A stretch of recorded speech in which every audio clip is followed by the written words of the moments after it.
रतनपुर गांव में रहने वाली गुंजन एक अनाथ और बहुत ही गरीब लड़की थी। उसका इस दुनिया में कोई नहीं था। वो एक टूटी फूटी जर्जर झोपड़ी में रहा करती और दूसरों के खेतों में काम करके जैसे तैसे अपना गुजारा किया करती। धीरे धीरे मौसम में बदलाव होने लगता है और ठंडी हवाओं के चलने से सर्दियाँ बढ़ने लगती है। धीरे धीरे सर्दियाँ तो बढ़ती जा रही है। ऐसे में सर्दियों से बचने के लिए मुझे लकड़ी का इंतजाम करना होगा। तभी गुंजन अपने पास में रखी एक पतली सी फटी चादर को ओढ़कर सो जाती है। अगली सुबह वो गांव में लकड़ियों की तलाश में निकल जाती है, लेकिन मैदानी इलाके में होने के कारण रतनपुर गांव के आसपास कोई जंगल नहीं था, जिसके कारण गुंजन को लकड़ियां मिलने में बहुत परेशानी होती है। तभी उसकी नजर आसपास के पेड़ों पर जाती है और पेड़ों की टहनियों को तोड़ने के लिए वो पेड़ पर चढ़ने की भी कोशिश करती है। तभी वहाँ से पानी लेकर जा रही मालती उसे टोकती है। ए लड़की, ये क्या बच्चों की तरह उछल कूद कर रही है? काकी, मैं इस पेड़ की टहनियाँ तोड़ने की कोशिश कर रही हूँ। रात के समय आग जलाने के काम आएगी। अरे हाँ, तो लकड़ियाँ खरीद क्यों नहीं लेती? अरे इतना ऊंचा पेड़ है, कितना भी उछल लेगी तो तू लकड़ियों को तोड़ नहीं पाएगी। काकी, मुझ गरीब के पास 2 वक्त के खाने के पैसे नहीं होते, तो लकड़ियाँ खरीदने के पैसे कहाँ से लाऊंगी? क्या आप मुझे कुछ पैसे उधार दे सकती हैं? अरे रे, तुझे तो जरा सलाह क्या दे दी? तू तो मुझसे ही पैसे मांगने बैठी। तू गरीब है तो मैं कोई सेठानी नहीं हूँ। मैं भी इस गांव की रहने वाली गरीब ही हूँ। मालती की बात सुनकर गुंजन फिर से उछलती है, लेकिन जमीन पर आते ही उसका पैर मुड़ता है और वो गिरने से बचने के लिए मालती का हाथ पकड़ती है, लेकिन अपने साथ साथ वो मालती को लेकर जमीन पर गिर पड़ती है, जिससे मालती का पानी का मटका भी गिरता है और दोनों गीली हो जाती हैं। जैसे तैसे दोनों खड़ी होती हैं। आए हाय, सत्यानाश हो तेरा। ठंड में मुझे गीला कर दिया, ऊपर से मेरे मटकों को तोड़कर भी नुकसान किया। मैंने जानबूझकर नहीं किया काकी, वो मैं गलती से गिरी और गीली हो गई और आपको भी गिरा दिया। अरे तो क्या मेरी गलती के कारण हुआ है? मेरी हिम्मत मारी गई थी जो मैं यहाँ रुक गई। चल हट, अनाथ कहीं की। मालती गुंजन को धक्का देते हुए वहाँ से चली जाती है। जमीन पर गिरने के कारण गुंजन के हाथ और पाँव में खरोंच आ जाती है। बेचारी आंखों में आंसू लिए खेत में काम करने चली जाती है और वहाँ काम करने लगती है। रात के समय वो थकी हारी ठिठुरती हुई घर आती है और अपने हाथ पैर की चोट पर हल्दी का लेप लगाती है। रात होने के कारण ठंड बहुत बढ़ जाती है। आज मुझे कहीं से भी लकड़ियाँ नहीं मिली। अगर मिल जाती तो आग जलाकर ठंड से राहत तो मिलती। पता नहीं कब तक इस ठंड में मुझे ऐसे ही ठिठुरना पड़ेगा।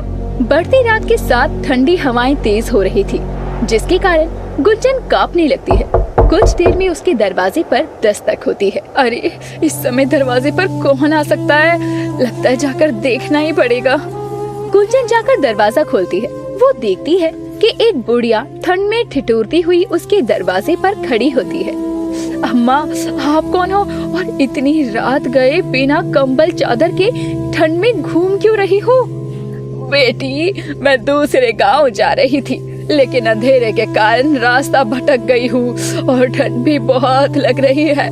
मेरी मदद कर दो बेटी। आज रात के लिए मुझे अपने घर ठहरने की जगह दे दो। सुबह होते ही चली जाऊंगी। ठंड से बिना कंबल चादर के कांपती हुई बुढ़िया को देखकर गुंजन को उस पर दया आ जाती है और वो अपने मन ही मन कहती है, पता नहीं कैसे होंगे इनके घर वाले जो इन्हें इतनी सर्द रात में अकेले बाहर जाने दिया। मुझे इनकी मदद करनी चाहिए। ठीक है अम्मा, तुम आज रात मेरे घर पर रुक सकती हो। बहुत बहुत धन्यवाद बेटी, भगवान तुम्हारा भला करे। गुंजन उस बुढ़िया को घर के अंदर लेकर आती है। वो बुढ़िया इसके बाद गुंजन का पतला सा चादर जैसा कंबल ओढ़कर सो जाती है। कुछ ही देर में गुंजन को भी नींद आ जाती है। सुबह पक्षियों के चहचहाने से गुंजन की नींद खुलती है, तो गुंजन उस बुढ़िया को उठाने के लिए उस कंबल को हटाती है और हैरान रह जाती है, क्योंकि वहाँ कंबल तो था लेकिन बुढ़िया नहीं थी। अरे, वो अम्मा कहाँ गई और ऐसे अचानक वो कहाँ जा सकती है? कहीं वो चली तो नहीं गई? मैंने तो उन्हें खाने के लिए भी नहीं पूछा। उन्हें भूख भी तो लगी होगी ना? वैसे भूख तो मुझे भी लगी है। रात को भी मैंने कुछ नहीं खाया था। अगर मैं अनाथ नहीं होती तो मेरे उठते ही कोई मेरे लिए खाना लेकर आ जाता। गुंजन ने इतना कहा था कि तभी जिस कंबल को उसने हाथ में पकड़ा था, उस कंबल से एक हल्की सी चमक निकलती।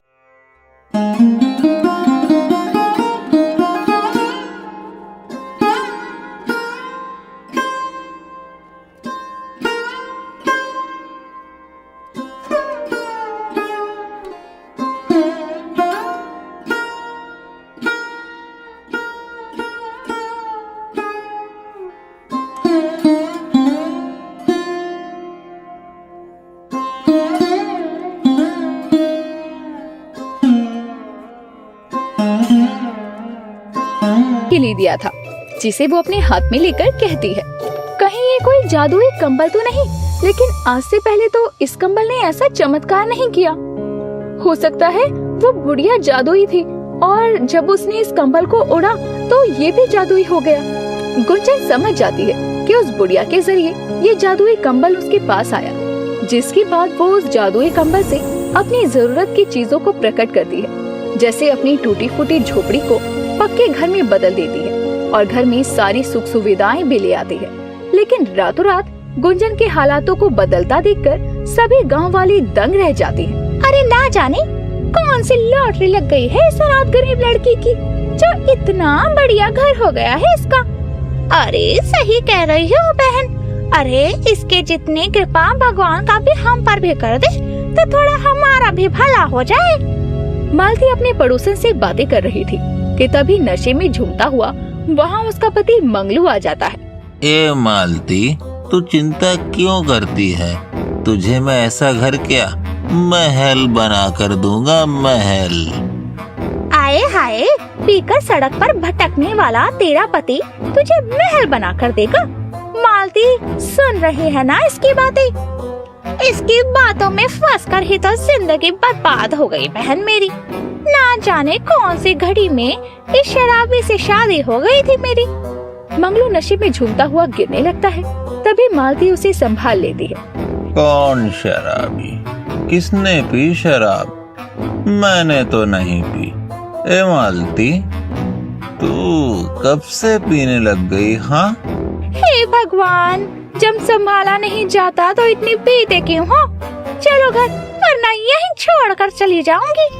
मालती नशे में धुत अपने पति मंगलू को वहाँ से ले जाती है। तो वहीं अब घर और सारी सुविधाएं हो जाने के बाद गुंजन को सर्दियों में ठंड से ठिठुरना नहीं पड़ता। लेकिन एक रोज जब वो शाम को अपनी दुकान से सामान लेकर घर वापस आती है तो देखती है कि मंदिर के बाहर कुछ लोग सर्दियों के कारण ठंड से कांप रहे थे। उस जादुई कंबल के चलते मेरी तो मदद हो गई, लेकिन मुझे इन गरीबों की भी मदद करनी चाहिए ताकि सर्दियों में कम से कम इन लोगों को सर्दी से राहत तो मिल सके। उन गरीब लोगों को ठंड में ठिठुरता देखकर गुंजन उन सबकी मदद करने के बारे में सोचती है और फिर अपने घर जाकर उस जादुई कंबल से बहुत सारे कंबल मांगती है, जिससे वो जादुई कंबल में चमक आती है और उसके इर्द गिर्द बहुत सारे कंबल आ जाते हैं, जिन्हें वो इकट्ठा करके अगले दिन सभी गांव वालों में बांटती है और सभी लोग उसे दुआएं देते हैं। बेटी जीते रहो, भगवान तुम्हारा भला करे। तुमने हम गरीबों को ठंड में ये कंबल बांटकर नेक काम किया है। हाँ बेटी, इस कंबल के लिए तुम्हारा बहुत बहुत शुक्रिया। गुंजन सभी गांव वालों में कंबल बांट देती है और घर आकर देखती है तो जादुई कंबल वहाँ नहीं था। वो जादुई कंबल को पूरे घर में देखती है, लेकिन वो उसे कहीं नहीं मिलता। वो जादुई कंबल कहाँ गया? कहीं वो उस अम्मा की तरह गायब तो नहीं हो गया? नहीं, ऐसा नहीं हो सकता। लगता है सारे कंबल इकट्ठा करने के चलते वो जादुई कंबल भी साधारण कंबल के साथ किसी गांव वाले के पास पहुंच गया। हाय दैया, अब क्या होगा?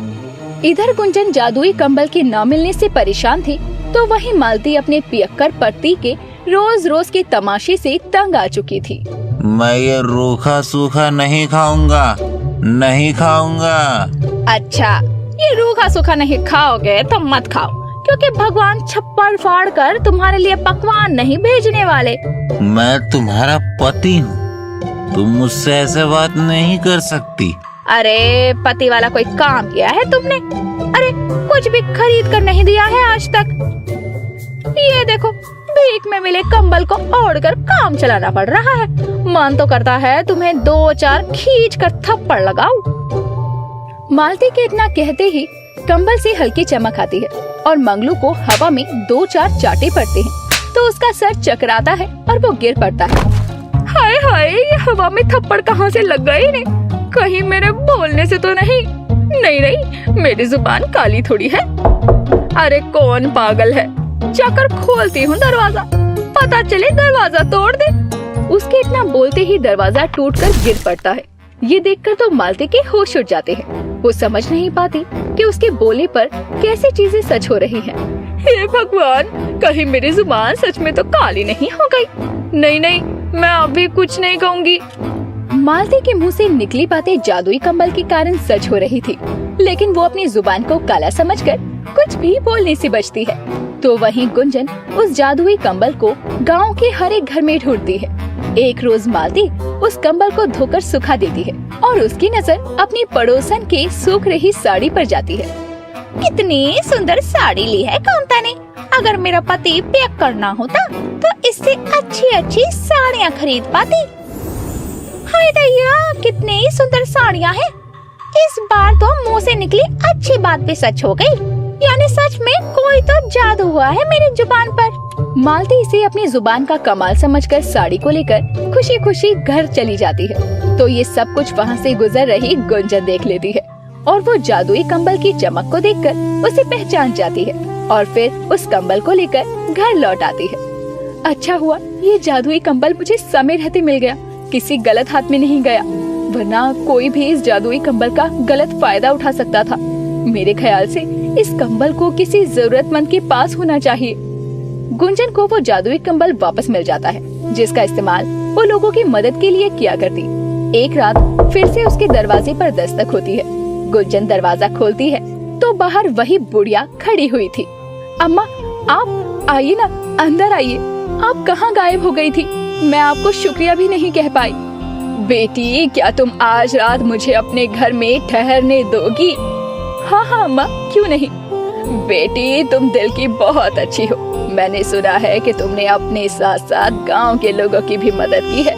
दुनिया में लोग बस अपना भला और फायदा सोचते हैं, लेकिन तुमने दूसरों के बारे में सोचा, इसीलिए तुम्हारे साथ कभी कुछ गलत नहीं हो सकता। आप भूखी होंगी, रुकिए मैं आपके लिए कुछ खाने को लाती हूँ। गुंजन उस बुढ़िया को खाना खिलाती है और फिर बुढ़िया वही जादुई कंबल ओढ़कर सो जाती है। अगले दिन जब गुंजन उठती है तो पहले की तरह बुढ़िया गायब होती है, लेकिन इस बार वो जादुई कंबल भी बुढ़िया के साथ गायब हो जाता है। लेकिन गुंजन ये सब सोचकर खुश थी कि आज उसके पास जरूरत का सारा सामान उपलब्ध था और उसने गांव वालों की मदद भी की थी। भोलू अपनी पत्नी बसंती के साथ अपना गुजर बसर कर रहा था। भोलू और बसंती अपनी खेतों में हरी सब्जियां लगाया करते थे, जिससे कि उनका खर्चा निकल ही जाया करता था। एक रोज देर शाम भोलू खेत से लौट रहा होता है, तभी भोलू को सेठ ध्यानचंद मिलता है। अरे भोलू, क्या हाल है? आजकल तू अपनी सब्जियों की खेती के लिए बहुत मेहनत कर रहा है। हाँ सेठ जी, अब क्या करूं? अब मेहनत नहीं करूंगा तो एक वक्त की रोटी के लिए भी आफत आ जाएगी। आप तो जानते ही हैं। वो मैं तो ये कह रहा था कि इस महीने तूने खेती का पैसा नहीं दिया। देख भोलू, अगर ऐसा ही रहा ना तो मैं तुझे बता रहा हूँ, मैं तुझसे खेत लेकर धन्नो को दे दूंगा। वो भी मुझसे तेरे खेत की बात करने आई थी। कौन? वो जग्गू की बीबी? वो क्या करेगी खेत में? अपनी सुंदरता को धन्नो गिराएगी क्या खेत में? उसे अब बता देना, खेती सुंदरता नहीं मेहनत देखती है। अरे भोलू, तेरी बात ठीक है, लेकिन महीने के महीने खेत का पैसा दे दिया कर, तो मैं और किसी से खेत के बारे में बात ही नहीं करूँगा। सेठ जी, कल शाम तक मैं आपको पैसे पहुँचा दूंगा, आप चिंता क्यों कर रहे हैं? अभी मैं चलता हूँ, रात के खाने के लिए मुझे राशन भी लाना होगा। अरे हाँ भोलू, कल जब मेरे पैसे देने घर आना तो तुझसे एक बहुत जरूरी काम है। समझा ना? मैं तुझे और खेत देने की सोच रहा हूँ। सच में तू बहुत मेहनती है। बस सेठ जी, आपका प्यार और आशीर्वाद ही है जो आगे ले जा रहा है। सेठ इतना बोलकर अपनी साइकिल लिए खेत के लिए निकल पड़ता है और रास्ते में साइकिल से अपने घर जाते हुए खुद से कहता हुआ घर की तरफ जा रहा होता है।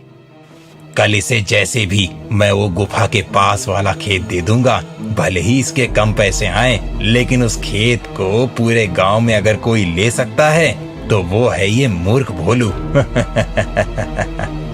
सेठ जिस खेत की बात कर रहा होता है, दरअसल उस खेत के पास एक गुफा थी जिसे सब भूतिया गुफा कहा करते थे। और यही वजह है कि कोई भी सेठ की गुफा के पास वाले खेत पर नहीं जाना चाहता था और न ही उसे लेना चाहता था। लेकिन सेठ चाहता था कि वो गुफा के पास वाले खेत को भोलू खरीद ले और उसमें सब्जियां बोए। अरे बसंती, कहाँ हो? लो मैं आ गया। खेत से कुछ हरी सब्जियां तोड़कर लाया हूँ और राशन भी। जी, मैं आपका ही इंतजार कर रही थी। लाइए दीजिए, मैं खाना बना लूं, वरना खाना बनाने में भी रात हो जाएगी। और हाँ बसंती, कल जो पैसे मैंने तुझे रखने के लिए दिए थे वो मुझे कल सुबह दे देना। खेत में जाने से पहले मैं वो पैसे सेठ जी तक पहुंचा दूंगा, वरना वो भी खर्च हो जाएगा। हाँ, ये तो है। मैं आपको कल सुबह ही खेत में जाने से पहले वो पैसे दे दूंगी। अब तो ठीक है ना? अब अगले रोज सुबह भोलू खेतों के लिए निकलने से पहले अपनी पत्नी बसंती से पैसा लेता हुआ सेठ के पास पहुंचता है और सेठ भी खाना खाने में लगा हुआ था। अरे सेठ जी, अभी तो आप खाना ही खा रहे हैं, थोड़ी देर के बाद आता हूँ मैं। अरे नहीं नहीं भोलू, खाना तो होता ही रहेगा, लेकिन तेरा काम बहुत जरूरी है। अच्छा, ऐसा क्या काम है सेठ जी मुझसे? कहीं मुझसे कोई गलती तो नहीं हो गई? अरे सेठ जी, अब से मैं पैसे समय पर ही दूंगा। अब तो खुश ना? अरे नहीं नहीं भोलू, तुझसे भला कोई गलती हो सकती है क्या? तुम तो जितने ईमानदार हो उतने ही मेहनती भी। जी सेठ जी, आप खाना खाइए, मैं आपका इंतजार कर लेता हूँ। कुछ समय के बाद ही सेठ खाने के बाद भोलू को अपने पास बुलाता है और भोलू कहता है, अरे मालिक, घर से खा पी कर आया हूँ, आप ये पैसे ले लीजिए, यही आपको देने आया हूँ। अब मैं चलता हूँ सेठ जी, मुझे खेतों में जाने में लेट हो रहा है। अरे भोलू, मुझे तुझसे बहुत जरूरी काम है, बैठो 2 मिनट, चले जाना खेत में। हाँ हाँ सेठ जी, बताइए ना, आपको मुझसे कोई जरूरी काम है क्या? अरे नहीं नहीं, जरूरी काम तो नहीं है, लेकिन मैं सोच रहा था कि जब तू इतनी मेहनत करता ही है तो थोड़ी सी मेहनत और करके अपनी झोपड़ी को महल बना ले। सेठ जी, मैं कुछ समझा नहीं, आप कहना क्या चाहते हैं? मैं तुम्हें गुफा के पास वाली खेती दे रहा हूँ, जिसे मैंने काफी समय से किसी को नहीं दिया, और तुम जानते हो उसमें फसल अच्छी होती है। लेकिन सेठ जी, मैंने तो वहाँ के बारे में बहुत कुछ सुना है। मुझे तो गुफा के पास जाने में भी डर लगता है, लोगों की बात सुनकर। भोलू, मैं तो एक तुझे ही पूरे गांव में बहादुर समझता था, लेकिन तुझसे ये उम्मीद नहीं की थी मैंने।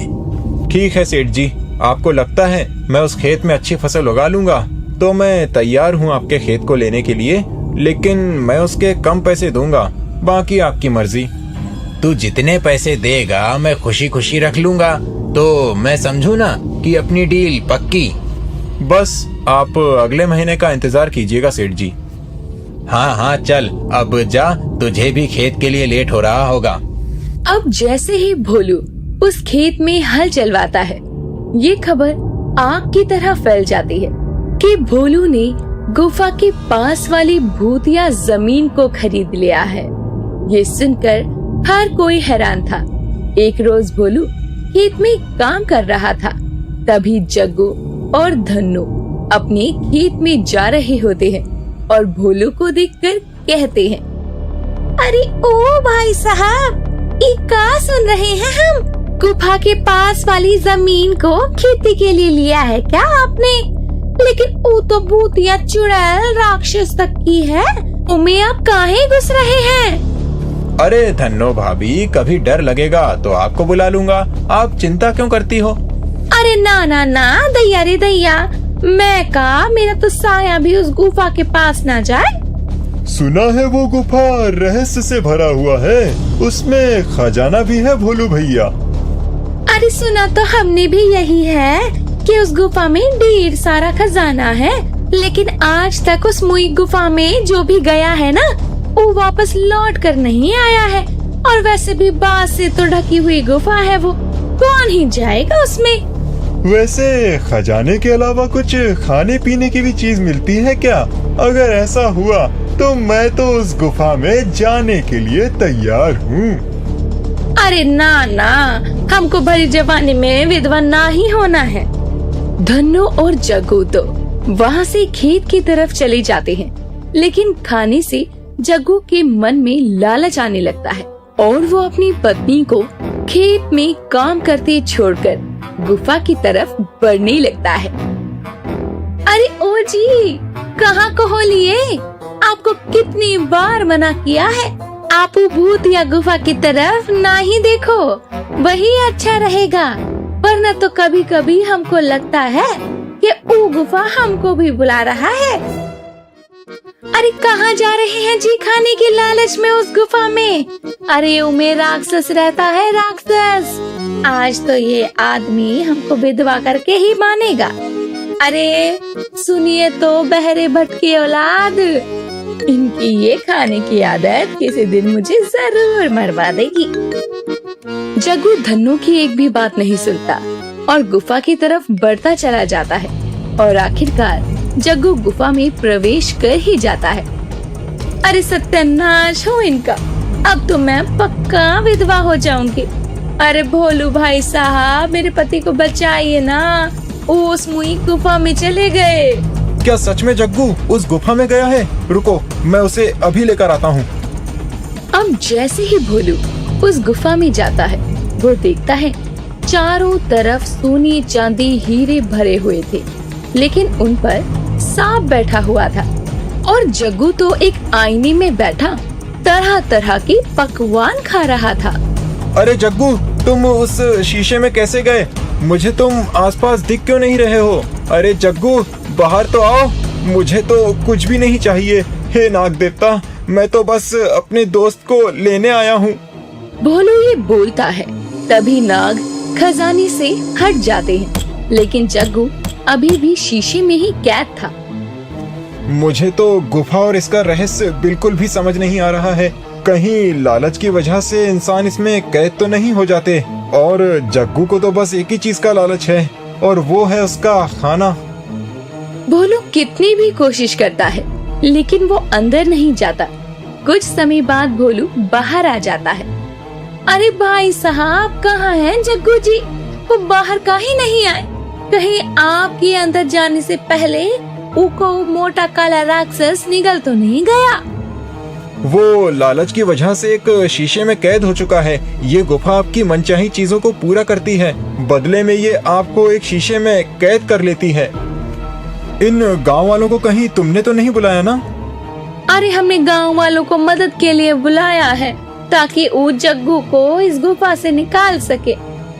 अब गांव वालों को भोलू सारी बात बताता है। तभी धन्नो के मन में अपनी मेकअप के लिए लालच आने लगता है।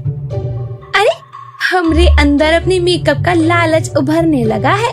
हम भी इस जादुई शीशे में कैद हो जाऊंगी और लपालप मेकअप करूंगी। वो कहावत है ना कि अपने पति को बचाने के लिए एक पत्नी और यम महाराज भगवान से भी लड़ जात है। आज मैं वो करके दिखाऊंगी। अरे बहुत सारे खजाना लेकर बाहर आऊंगी। उसके बाद मेरे पास भी कोनो चीज की कमी नहीं रहेगी। चल धन्नो, हो जा शुरू। इतना सोचते ही धन्नो भी गुफा के अंदर प्रवेश कर जाती है और सब हक्के बक्के धन्नो को देखते रह जाते हैं। अरे धन्नो, कहाँ जा रही हो? अंदर जाना मौत के मुंह में जाने के बराबर है। अरे धन्नो, मेरी बात सुनो। अरे बेटा, मेरा तो कोई नहीं है। रुक, मुझे अंदर जाने दे। मुझे किस चीज का लालच आएगा? अब इस उम्र के अंदर मैं उन लोगों को छुड़ा कर लाती हूँ। मुझ पर यकीन रख। अरे मेरी बात क्यों नहीं सुन रहा कोई? इस गुफा में मन में लालच लेकर जाना मतलब मौत को बुलाना, दोनों ही बराबर है। अब शांता जैसे ही अंदर जाती है, वो चारों तरफ सोना, चांदी और हीरे देखकर हैरान रह जाती है और शांता के मन में लालच आ जाता है। अरे बाप रे, इतना सारा सोना, चांदी, हीरा, मुझे तो विश्वास ही नहीं हो रहा।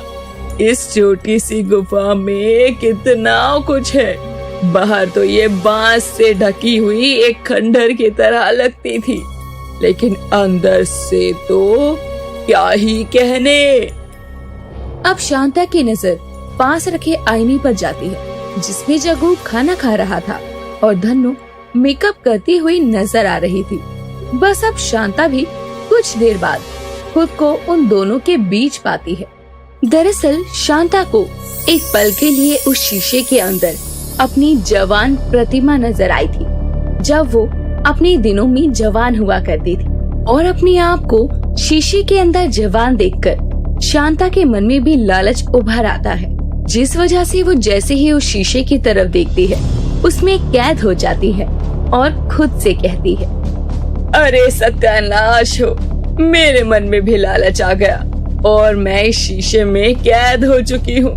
लेकिन अब हमें यहाँ से निकालेगा कौन? अरे यहाँ तो जिंदगी कितनी अच्छी है, जो चाहो सब मिल रहा है। अम्मा बाहर काहे जाना है, लाली लिपस्टिक लगाओ और मौज बनाओ। लेकिन मैं ये सोने चांदी लेकर क्या करूँगी? तुम लोगों को अंदर सोना चांदी और खाना तो मिला, लेकिन मैं तो जवान होने की लालसा से अंदर आई और देखो अंदर तो मैं बूढ़ी ही आई हूँ ना। कैसे मंदबुद्धि पति पत्नी है ये, यहाँ फंस चुके हैं लेकिन तब भी कितनी मौज में है। अब भोलू दोबारा से गुफा में जाता है और नाग देवता के आगे हाथ जोड़ते हुए कहता है, नाग देवता, मुझे किसी भी चीज का लालच नहीं है, बस आप मेरे गांव वालों को इस शीशे से आजाद कर दो। मैं तुम्हारी ईमानदारी से खुश हुआ, लेकिन ये जो लोग अपने लालच के लिए यहाँ आए हैं, वो तो इस जादुई शीशे में भी बहुत खुश हैं। तुम अपना भी सोचो, मैं तुम्हें यहाँ से खजाना लेकर जाने दूंगा। नहीं नहीं, मुझे नहीं चाहिए ये खजाना, मुझे तो अपने गांव वाले ही चाहिए जो कि गलती से यहाँ चले आए हैं। सच में एक नेक दिल इंसान हो, मुझे तुम्हारी ईमानदारी और नेक दिली पसंद आई। अरे अरे अरे, हम आजाद हो गए इस जादुई शीशे से। चलो चलो जल्दी से बाहर निकलते हैं, इससे पहले कि कोई और अनहोनी हो जाए। जल्दी निकलो यहाँ से, लगता है गुफा का दरवाजा बंद होने वाला है। अरे जल्दी चलिए, ये सब आपकी वजह से ही हुआ है। उक्का है ना, आप यहाँ ना आते और ना मैं यहाँ आपको बचाने आती। अच्छा भला खेत में काम कर रही थी, ये बात अलग है कि हमारी थोड़ी ब्यूटी बन गई यहाँ का मेकअप लगाने से। अरे मैं तो कहती हूँ भोलू, इन दोनों पति पत्नी को यहीं छोड़ जाते हैं। ये वैसे भी गांव में किसी काम के नहीं हैं। हम पर कलंक है कलंक, जब देखो पटर पटर करते रहते हैं एक दूसरे के साथ और गांव वालों को भी मुसीबत में डालते हैं। इनको काहे अपने साथ लेकर जाना है? अरे सुनो जी, जल्दी से बाहर निकलो, वरना ये अम्मा तो हमको पूरा प्लान बनवा के बैठी लगती हैं। अब तो हम दोनों को सच में फंसवा देंगे गुफा के अंदर। चलो चलो जल्दी। अब जैसे ही सब निकलते हैं, वैसे ही गुफा का द्वार अपने आप बंद हो जाता है। जमीन से नई बांस अपने आप निकल कर आती है और गुफा को ढक देती है। सब भोलू की तरफ देख रहे थे, क्योंकि उसकी वजह से ही सालों से चल रही उस गुफा के राज का पर्दाफाश सबके सामने हुआ, जिसके बाद धीरे धीरे जमीन में कंपन होती है और वो गुफा जमीन के अंदर समा जाती है और उसके बाद वो बांस की रहस्यमयी गुफा कभी किसी को नजर नहीं आती और हमेशा के लिए हो जाती है। दोस्तों, वो गुफा हर किसी को अपने अंदर के लालच के बारे में बताती थी। अगर आप उस गुफा में जाते तो आपके मन में किस चीज का लालच आता? आप हमें कमेंट करके जरूर बताएं। और ऐसे ही इंटरेस्टिंग कहानियों के लिए जुड़े रहिए हमारे चैनल के साथ।